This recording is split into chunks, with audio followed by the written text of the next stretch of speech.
מה קבענו עכשיו? מה? יאללה, בוא נוף מפה, עזוב. אז למה הלכנו?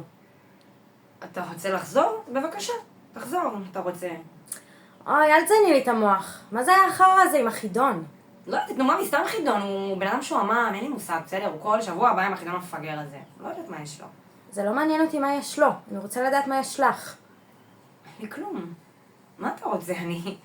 פשוט לא בא לי לענות על החידון הזה גם, טוב, ממי, אני גם לא יודעת לענות שם על כלום. הבנתי. הלכנו כי אני מטומטם. אמרתי שאתה מטומטם? כן, זה בערך מה שאמרת. ליד כל המשפחה שלך.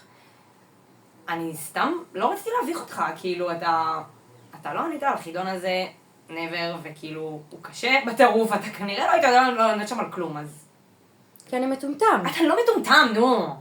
אז מה הבעיה? זה לא עניין של טמטום, זה פשוט עניין של ידע כללי. כאילו, מה לעשות? אתה לא רואה חדשות ואתה גם לא קורא עיתון, אז פשוט יצא מצב שאתה לא כל כך יודע מה קורה בארץ ובעולם. אז אני לא מבין למה הבאת אותי לפגוש את המשפחה שלך אם אני בור ועם הארץ. אתה לא בור, נו, אתה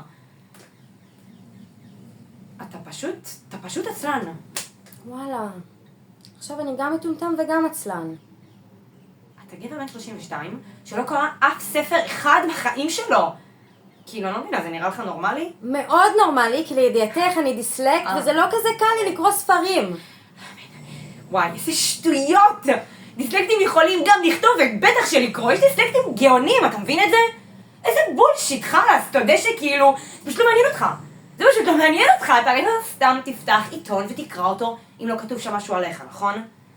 מאוד נוח וקל שכולם דואגים לך וכל הזמן עושים הכל בשבילך, אז זה פשוט יוצא מצב שאתה לא יודע הרבה דברים. אוקיי.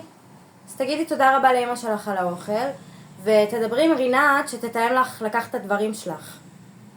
אי אפשר להגיד לך כלום, כאילו, מה? אפשר, למה לא? לך אפשר?